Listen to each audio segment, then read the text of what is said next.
Hi friends, welcome back to my channel everyday new. दोस्तों, जैसा कि आरआरबी जेई की ऑफिशियल नोटिफिकेशन 7,951 पदों पे रेलवे ने जारी कर दी है। इसके रिगार्डिंग आपको अपडेट मिल ही गया होगा। तो फ्रेंड्स, इस वीडियो में हम लोग बात करने वाले हैं सभी पोस्ट, टोटल 32 तरह के दोस्तों यहाँ पे पोस्ट निकाले गए हैं, डिफरेंट 32 पोस्ट। तो सभी पोस्ट का आखिर एजुकेशनल क्वालिफिकेशन क्या है, इसको अच्छे से इस वीडियो में समझते हैं। कुछ पोस्ट के लिए तो बड़ा पेचीदा किया है, तो ये आपको पूरी तरह से क्लैरिफाई इस वीडियो में हो जाएगा। कई छात्र के क्वेरी जा रहे थे जो सिंपल ग्रेजुएशन किए हैं, आखिर ग्रेजुएशन वाले कौन कौन से पोस्ट हैं और किस किस जोन में ग्रेजुएशन वाली पोस्ट दी गई है। इसी वीडियो में बात करेंगे कि आखिर इस बार सिलेबस और एग्जाम के पैटर्न में क्या क्या नया बदलाव कर दिया गया है। तो एक एक करके सारे अपडेट को देखते हैं। वीडियो को अंत तक देखिएगा ताकि सारे डाउट्स क्लियर हो सके। और जो लोग चैनल पर नए हैं वो जल्द से जल्द चैनल को सब्सक्राइब करके बेल बटन दबा दीजिएगा रेलवे भर्ती की पल पल की अपडेट के लिए। दोस्तों, इससे पहले अगर आप लोग रेलवे की डिफरेंट एग्जाम्स की प्रिपरेशन करते हो तो देखिए, किरण पब्लिकेशन की एक बुक आती है रेलवे जूनियर इंजीनियर करके, जहां पे प्रीवियस ईयर में जो रेलवे का पेपर हुआ है जेई का, डिपोर्ट मटेरियल सुपरिटेंडेंट, आईटी और केमिकल मेटलर्जिकल असिस्टेंट का, इसके 34 सेट्स आपको सोल पेपर मिल जाते हैं। यही बुक आपको यहाँ पे प्रीवियस ईयर वाली इंग्लिश मीडियम में भी मिल जाता है। इसके अलावा देखिए, मैथमेटिक्स के लिए आप लोग ए बुक कंसीडर कर सकते हो, जिसमें प्रीवियस ईयर में जितने भी मैथमेटिक्स के आए हुए प्रश्न हैं इस बुक में आपको सोल्व पेपर मिल जाते हैं। वन लाइनर अप्रोच सामान्य ज्ञान का भी इनका बुक आता है, जो कि हेल्पफुल साबित हो सकती है। एनसीईआरटी के नवीनतम पैटर्न पर आधारित है। रीजनिंग के लिए देखिए, यहाँ पे प्रीवियस ईयर में जो क्वेश्चन पूछे गए अभी तक रीजनिंग के, सारा का सारा इस बुक में chapter by type by solution मिल जाता है। जीके और यहाँ पे सामान्य विज्ञान की बात करें तो इसकी भी प्रीवियस ईयर में आए हुए प्रश्न आपको इस बुक में मिल जाते हैं। तो चाहो तो आगामी एग्जाम्स के लिए ये सारी बुक्स को आप लोग कंसिडर कर सकते हो। अब देखिए फ्रेंड्स, जैसा कि इस बार आरआरबी जेई की जो नोटिफिकेशन आई है, इसमें पोस्ट पैरामीटर में अगर हम लोग देखते हैं तो टोटल यहाँ पे डिफरेंट 32 तरह के पोस्ट हैं जो कि यहाँ पे दिए गए हैं। हालांकि 2018 में जो भर्ती आई थी उससे जो पोस्ट की संख्या है वो घटी है, वैकेंसी भी घटी है, नंबर ऑफ पोस्ट भी घटी है, जो कि थोड़ी देर में देखिएगा। अब इन सभी 32 पोस्ट का आखिर क्या क्या एजुकेशनल क्वालिफिकेशन है, जैसे कुछ पोस्ट की अगर बात करें तो वहाँ पे बहुत सारा कंफ्यूजन छात्र के बीच में है, समझ नहीं आ रहा है, पेचीदा टाइप का लग रहा है। जैसे पहले देखिए, केमिकल सुपरवाइजर रिसर्च की बात कर ले और मेटलर्जिकल सुपरवाइजर रिसर्च की बात करें, जो कि दो ही तरह का पोस्ट है, जो लेवल 7 में काफी अच्छा पोस्ट आया है रिसर्च एंड डेवलपमेंट के अंतर्गत आरडीएसओ, ठीक है। और ये दोनों पोस्ट सिर्फ और सिर्फ आरआरबी गोरखपुर के लिए है। सिर्फ गोरखपुर में आवेदन कीजिएगा तभी ये पोस्ट आपको यहाँ पे मिल सकेगी एलिजिबिलिटी के लिए, दूसरे जोन में है ही नहीं। अब इसके क्वालिफिकेशन की बात करें केमिकल सुपरवाइजर रिसर्च की पहले, तो इसमें बोल दिया है दोस्तों कि डिग्री और इट्स इक्विवेलेंट, डिग्री आपके पास होनी चाहिए या फिर इसके समकक्ष होना चाहिए। किसमें? In chemical technology from a recognised university institution covering any one of or more of the following fields, यानी कि केमिकल टेक्नोलॉजी में आपके पास डिग्री होनी चाहिए, ठीक है। यानी 3 साल की डिग्री हो या फिर 4 साल की डिग्री हो, उससे कोई मतलब नहीं है। बीटेक हो चाहे ग्रेजुएशन वाली भी हो चलेगा, लेकिन किस में? तो यहाँ पे पेट्रोलियम प्रोडक्ट्स में अगर आपका है डिग्री तब तो यहाँ पे एक्सेप्टेड हो जाएगा। पेंट्स एंड कोरोजन प्रिवेंशन में है तब भी चल जाएगा। पॉलीमर्स में कुछ करते हैं कैंडिडेट, तो अगर पॉलीमर्स में है तब भी आप लोग यहाँ पे एलिजिबल हो जाइएगा। इसके अलावे नहीं चलेगा, यहाँ पे बोला गया है। और इसका या तो इसके कॉम्बिनेशन का भी है तब भी आपका चल जाएगा, एक या फिर एक से ज़्यादा का है तो। इसके बाद एक चीज़ मांगा है, knowledge of any computer language will be essential. तो कंप्यूटर लैंग्वेज जो होता है वो दोस्तों, कंप्यूटर लैंग्वेज का कोई ना कोई का आपका यहाँ पे नॉलेज होना चाहिए। हाई लेवल लैंग्वेज होते हैं, लो लेवल लैंग्वेज होते हैं, ठीक है। तो यहाँ पे लो लेवल लैंग्वेज की बात नहीं की जा रही है, जो हाई लेवल लैंग्वेज HTML और भी कई सारे हो जाते हैं, जावा स्क्रिप्ट ये सब हो गए, जावा हो गया। तो इसमें बोला गया है कि knowledge of any computer language है जो कि इसेंशियल जरूरी है, तो इतना होनी चाहिए तब इस पोस्ट के लिए बिल्कुल एलिजिबल आप लोग मानिएगा। तो खैर, यहाँ पे देखने वाले तो कई सारे छात्र का तो ये सब होता नहीं है, बट जिनका होगा समझिए कि एक तरह से बहुत अच्छा अपॉर्चुनिटी है। वही मेटलर्जिकल सुपरवाइजर रिसर्च में बात करें तो इसमें रिसर्च एंड डेवलपमेंट के अंतर्गत डिग्री और its equivalent in metallurgical engineering from a recognised university. अब यहाँ पे देखिए, मेटलर्जिकल इंजीनियरिंग में आपके पास डिग्री है 4 इयर्स की जो होती है दोस्तों, कुछ लोग करते हैं मेटलर्जिकल इंजीनियरिंग में, तो ऐसे छात्र हैं जो कि यहाँ पे बिल्कुल एलिजिबल हो जाएंगे। और यहाँ पे बोला है knowledge of any computer language, तो इसमें भी एसेंशियल मांग दिया है कि कंप्यूटर लैंग्वेज जो होता है, कोई ना कोई कंप्यूटर लैंग्वेज की नॉलेज आपके पास होनी चाहिए। इसमें क्लासिफाई किया नहीं है कि कौन सी लैंग्वेज चाहिए, बट कुछ जानकारी होनी चाहिए कंप्यूटर लैंग्वेजेस के बारे में, ठीक है। तो एलिजिबल यहाँ पे माने जाओगे।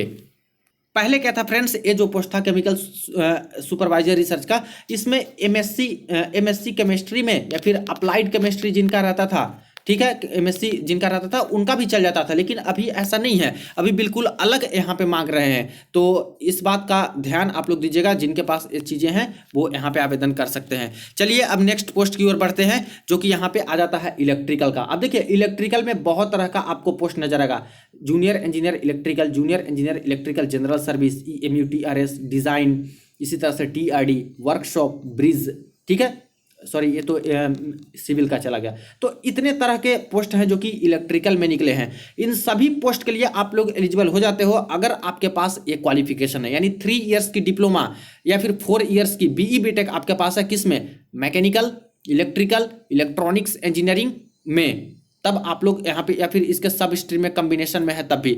अब यहाँ पे एक सवाल आएगा कुछ छात्र का कि सर ये तो पोस्ट इलेक्ट्रिकल इंजीनियरिंग का है, तो इसमें मैकेनिकल वालों को क्यों घुस आ रहा है? तो देखिए फ्रेंड्स, यहाँ पे रेलवे की जो पोस्ट होती है, कई तरह के पोस्ट में मैकेनिकल वाले भी उसमें आ जाते हैं। अभी इलेक्ट्रिकल की पोस्ट में देखिए कि मैकेनिकल इंजीनियरिंग की है, वो भी इस पोस्ट पे एलिजिबल है। तो मैकेनिकल का जब पोस्ट आएगा उसमें देखिएगा कि इलेक्ट्रिकल वाले भी एलिजिबल होते हैं। इसलिए मैक्सिमम पोस्ट जो इलेक्ट्रिकल मैकेनिकल का है उसमें दोनों ही आपका इलेक्ट्रिकल मैकेनिकल एलिजिबल हो जाते हैं, तो ये अच्छी बात होती है।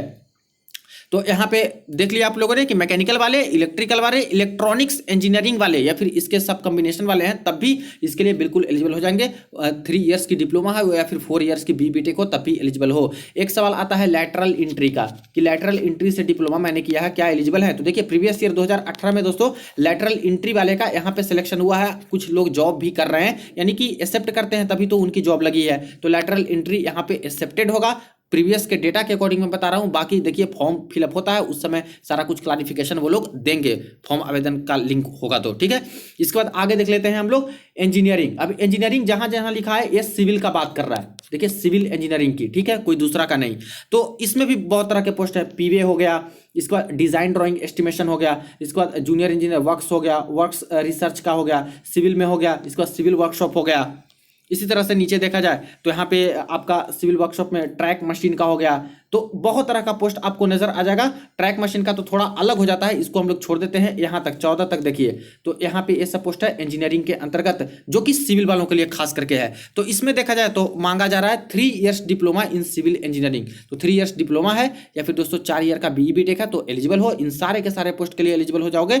या फिर BSc इन सिविल इंजीनियरिंग, अगर कोई ग्रेजुएशन की है, BSc की है, वो भी सिविल इंजीनियरिंग में, तो वो भी यहाँ पे एलिजिबल हो जाएंगे इन सभी पोस्ट के लिए, ठीक है। तो यहाँ से काम हो गया। आगे देख लेते हैं हम लोग इस पोस्ट का जो कि जूनियर इंजीनियर ट्रैक मशीन का है।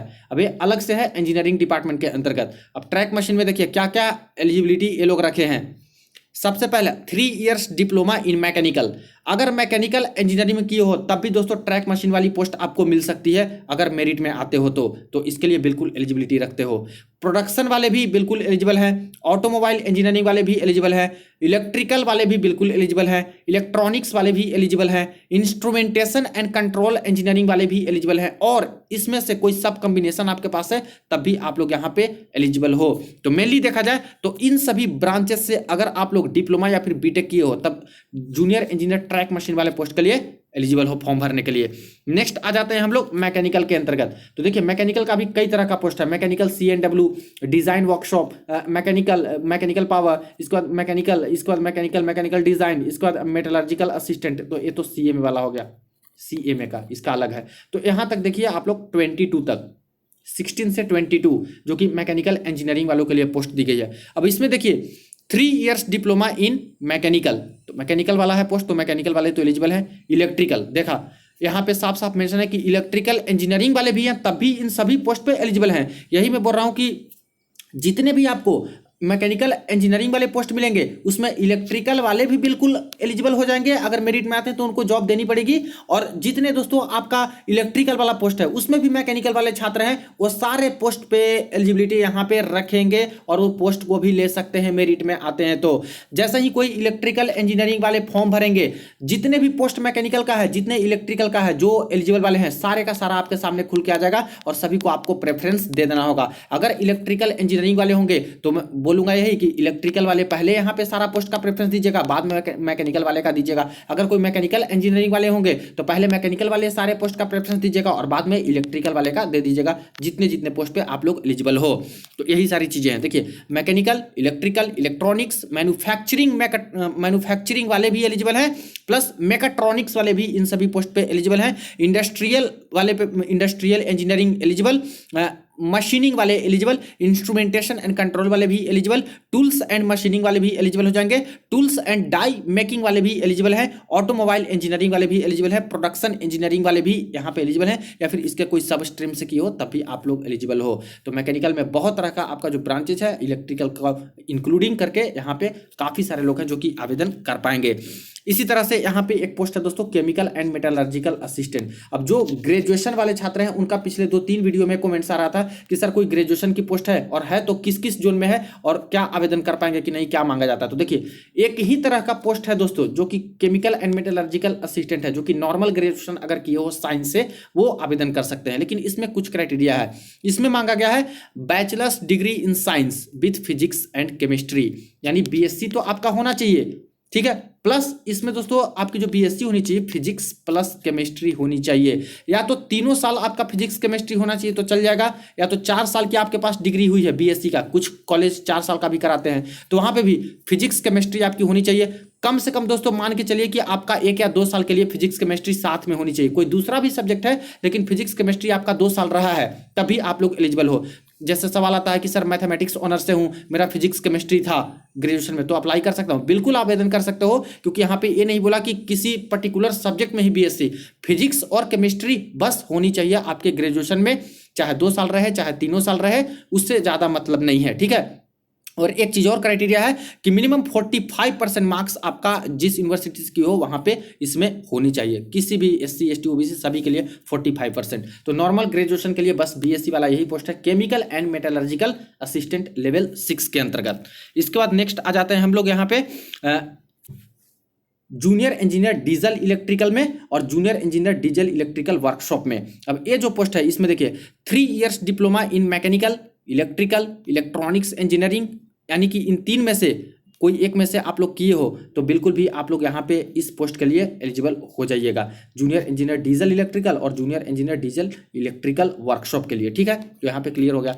नेक्स्ट आ जाते हैं फ्रेंड्स, ये जो SNT का पोस्ट है, सिग्नल एंड टेलीकॉम वाले, 26 से लेकर के 31 तक। अब इसमें देखा जाए तो इसमें मांगा जा रहा है 3 years diploma in electrical, electronics, information technology. जैसे कई सारे छात्र का सवाल रहा था कि सर मेरा IT से है डिप्लोमा या फिर IT से मेरा बीटेक है, तो देखिए बिल्कुल दोस्तों IT वाले भी यहाँ पे SNT का पोस्ट है, इस पे एलिजिबल हो जाइएगा।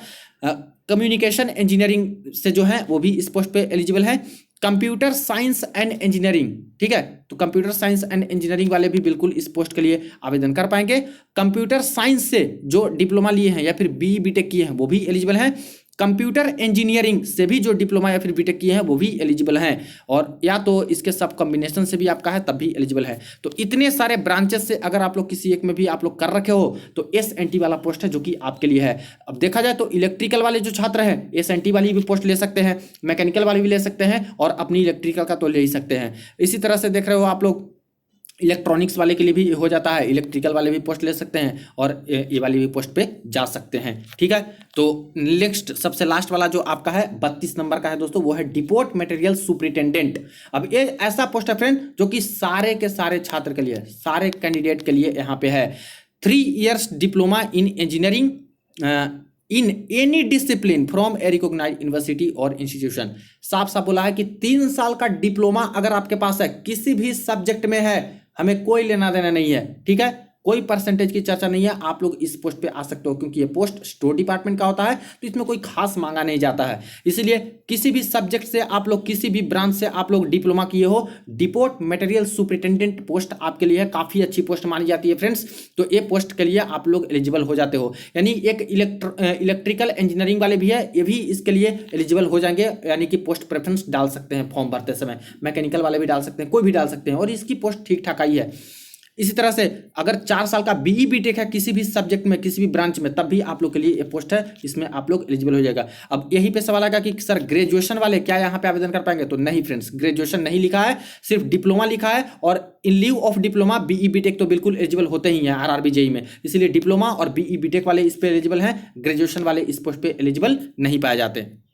दोस्तों एक चीज का और ध्यान दीजिएगा, जो एसएनटी वाला पोस्ट है जिसमें काफी कुछ बताया गया है कि जैसे कंप्यूटर साइंस वाले भी आवेदन कर पाएंगे, कंप्यूटर साइंस इंजीनियरिंग वाले भी, इसी तरह से कंप्यूटर इंजीनियर वाले भी आवेदन कर सकते हैं। यहाँ पे सवाल आएगा कि बीएससी कंप्यूटर साइंस से हैं, क्या इस पोस्ट के लिए एलिजिबल हैं?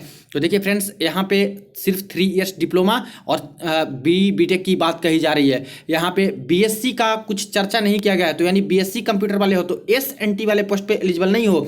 हालांकि 2018 में भर्ती आई थी, वहां पे बीएससी कंप्यूटर वाले छात्र थे जो कुछ पोस्ट पे एलिजिबल थे, और यही एक बहुत बड़ा बदलाव हुआ है दोस्तों वैकेंसी में। इंफॉर्मेशन टेक्नोलॉजी की जो वैकेंसी है इस बार बिल्कुल हटा करके चल रही है रेलवे, आईटी की एक भी वैकेंसी ये लोग नहीं दिए हैं। देखिए दोस्तों, यहाँ पे मैंने ये नंबर 3/2018 वाली नोटिफिकेशन ओपन कर रखी है, और इसमें आपको मैं दिखा देता हूँ टोटल जो वैकेंसी आई थी। पहले तो यही देख लीजिए आप लोग की 69 तरह के पोस्ट यहाँ पे दिए गए थे 2018 वाली भर्ती में, और इस बार सिर्फ और सिर्फ 32 कैटेगरी का ही पोस्ट दिया गया है। तो यहाँ पे तो डबल से भी, पहले जो डबल था डबल से भी ज़्यादा था, उसका सीधा सीधा दोस्तों आधा से भी कम एक तरह से कर दिया गया है। इस बार काफ़ी कम तरह के पोस्ट यहाँ पे दिए गए हैं, और इसमें से एक अच्छा पोस्ट आता था जूनियर इंजीनियर IT का, इंफॉर्मेशन टेक्नोलॉजी का, इस बार वैकेंसी में नहीं दिया है। अब इसमें देखिए क्या क्या एजुकेशनल क्वालिफिकेशन रहता था। PGDCA जो किए हैं वो भी एलिजिबल थे पिछला बार, बीएससी कंप्यूटर साइंस किए थे वो भी एलिजिबल थे पिछली बार, BCA जो किए थे वो भी एलिजिबल थे, बीटेक इंफॉर्मेशन टेक्नोलॉजी से किए थे वो भी एलिजिबल थे, बीटेक कंप्यूटर साइंस से किए थे वो भी एलिजिबल थे, DOESCC बी लेवल का जो कोर्स किए थे 3 इयर्स वाली वो भी यहाँ पे एलिजिबल थे। तो कितने एक्स्ट्रा क्वालिफिकेशन वाले छात्र हैं जो कि इस पोस्ट के लिए एलिजिबल हो गए थे जेई IT के लिए पिछला बार, जो कि इस बार दोस्तों इस पोस्ट को ही नहीं दिया है। और जब ये पोस्ट हटा दिया तो समझिए कि ये सारे जो एलिजिबिलिटी वाले छात्र हैं ये कहाँ जाएंगे, ये तो आवेदन ही नहीं कर पाएंगे। तो खास करके जो यहाँ पे PGDCA वाले छात्र हैं, बीएससी कंप्यूटर साइंस वाले छात्र हैं, BCA वाले छात्र हैं, और तो ये सब छात्र के लिए बुरी खबर है। बीटेक इंफॉर्मेशन टेक्नोलॉजी के लिए तो एक पोस्ट निकाली ही है, ऊपर में किसी में दिया था, और कंप्यूटर साइंस वाले के लिए भी निकाली है, DOESCC की है उनके लिए भी कोई पोस्ट इस बार नहीं दिया IT ना दे करके। अब देखिए बात कर लेते हैं कि जो CMA वाली पोस्ट है, chemical and metallurgical assistant level 6 वाली, आखिर किस किस जोन में इसकी भर्ती दी गई है, किस किस जोन में नहीं है। तो यहाँ पे देखिएगा, तो पहले जो आपको वैकेंसी नज़र आएगी वो दोस्तों आपको यहाँ पे RRB भोपाल जोन में नज़र आ जाएगा इसकी वैकेंसी। देखिए यहाँ पे भोपाल जोन में टोटल जो वैकेंसी इसकी दी गई है वो यहाँ पे आपको नज़र आ जाएगा, टोटल 7 वैकेंसी इसका दिया गया है। इसके बाद देखिए RRB अजमेर जोन में भी आपको केमिकल मेटलर्जिकल असिस्टेंट की वैकेंसी नज़र आ जाएगी, जो कि 23 नंबर पे है यहाँ पे केमिकल मेटलर्जिकल असिस्टेंट, और यहाँ पे टोटल 16 वैकेंसी दी गई है। इसके बाद देखिए CMA का जो पोस्ट है आपको RRB चेन्नई जोन में भी नज़र आ जाएगा, यहाँ पे 23 और 23 नंबर पे देखिए 8 और 22 यानी 30 वैकेंसी आपको यहाँ पे नज़र आ जाएगा। इसके बाद देखिए गोरखपुर जोन में भी आपको दोस्तों यहाँ पे नज़र आ जाएगा CMA वाला पोस्ट, 23 नंबर पे देखिए यहाँ पे टोटल 8 वैकेंसी दी गई है। नेक्स्ट बात करते हैं तो यहाँ पे आपको नज़र आ जाएगा गुवाहाटी जोन में, RRB गुवाहाटी जोन में यहाँ पे टोटल 7 वैकेंसी इसकी दी गई है। इसके बाद नेक्स्ट देखा जाए तो यहाँ पे आपको RRB Jammu and Srinagar zone में भी इसकी वैकेंसी मिल जाती है, और यहाँ पे देखिए टोटल जो जम्मू जोन में है 8 4 और 22 पोस्ट आपको नज़र आते हैं। इसके बाद देखिए कि यहाँ पे नेक्स्ट जो जोन है आपका RRB मुंबई, यहाँ पे भी आपको नज़र आ जाएगा पोस्ट CMA वाले का, जो ग्रेजुएशन लेवल वाली पोस्ट है 37 + 15, ये सबसे ज़्यादा पोस्ट दोस्तों मुंबई जोन में CMA का है, और ओवरऑल भी वैकेंसी यहाँ पे ही सबसे ज़्यादा है। इसी तरह से देखिए कि आपको RRB पटना जोन में भी मिल जाएगा केमिकल मेटलर्जिकल असिस्टेंट का, लेकिन सिर्फ एक नाम मात्र का। इसी तरह से आपको नेक्स्ट जो वैकेंसी इसकी है वो प्रयागराज इलाहाबाद जोन में मिल जाएगा, और यहाँ पे देखिए सिर्फ 5 वैकेंसी है CMA का। नेक्स्ट यहाँ पे देखा जाए तो आपको ये जो वैकेंसी है ये मिल जाएगा दोस्तों सिकंदराबाद जोन में, और यहाँ पे टोटल जो वैकेंसी दी गई है सिर्फ 2 वैकेंसी दी गई है इतने बड़े जोन में, और इसके बाद देखिए कि आपको कहीं पे नज़र नहीं आएगा। तो मात्र दोस्तों CMA का जो इस बार वैकेंसी है, बहुत दुख के साथ कहना पड़ा कि सिर्फ 150 से 7,951 भर्ती में से CMA का सिर्फ और सिर्फ 150 वैकेंसी सभी जोन को मिला करके, हर जोन में वही दोस्तों 5 4 2 8 ऐसे करके दिए हैं, सिर्फ मुंबई जोन में थोड़ा सा है। अब दोस्तों बात करते हैं कि क्या इस बार की जूनियर इंजीनियर की भर्ती में सिलेबस और एग्जाम पैटर्न में कुछ बदलाव हुए हैं या फिर नहीं हुए हैं। तो देखिए फ्रेंड्स, अगर सीबीटी 1 की बात करें तो सीबीटी 1 में जो पहले जो पेपर होता था वही 100 क्वेश्चन आते थे, 90 मिनट का समय मिलता था, ठीक है। और ये दोस्तों स्क्रीनिंग नेचर का रहता था, इसके मार्क्स मेरिट में ऐड होते नहीं थे। अब इसमें सिलेबस की बात करें तो सिलेबस पहले की तरह सेम टू सेम है। मैथमेटिक्स है, जनरल इंटेलिजेंस और रीजनिंग है, और यही सारे टॉपिक 2018 में भी थे। जनरल अवेयरनेस में भी यही सारे टॉपिक हैं, जनरल साइंस के भी है। एग्जाम पैटर्न की बात करें तो हूबहू सेम टू सेम है सीबीटी 1 में।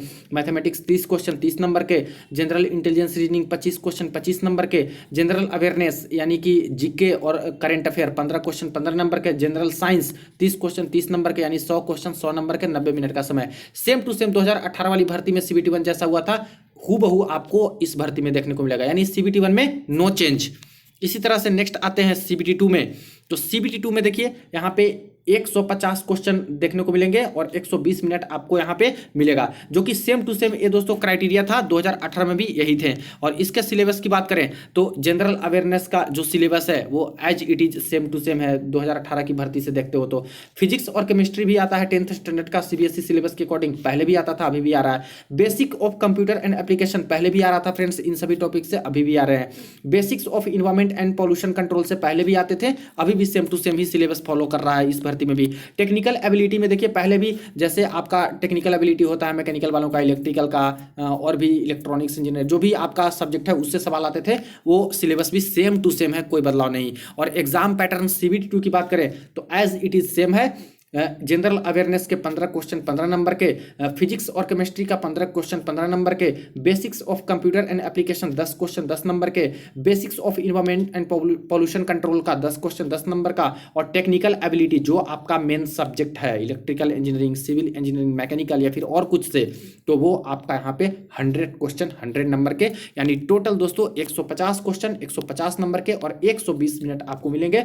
1/3 यहाँ पे निगेटिव मार्किंग है। तो देखा जाए तो 2018 की तुलना में दोस्तों यहाँ पे 2023 में नो चेंज है, कोई भी चेंज यहाँ पे सिलेबस में भी नहीं है और ना ही दोस्तों एग्जाम पैटर्न में है, हूबहू है। बाकी देखिए कोई भी और अपडेट के लिए बने रहे हमारे साथ, जैसे जैसे और अपडेट कोई इन्फॉर्मेशन निकल के आएगी इसके रिगार्डिंग सारा कुछ ऑथेंटिक जानकारी आपको मिलती रहेगी। कोई और क्वेरी हो इस जॉब के रिगार्डिंग या फिर इस नोटिफिकेशन के रिगार्डिंग, इस भर्ती के रिगार्डिंग, कमेंट सेक्शन में पूछेगा। वीडियो को दोस्तों के साथ शेयर कर दीजिएगा। चलिए मिलते हैं नेक्स्ट वीडियो में नेक्स्ट अपडेट में।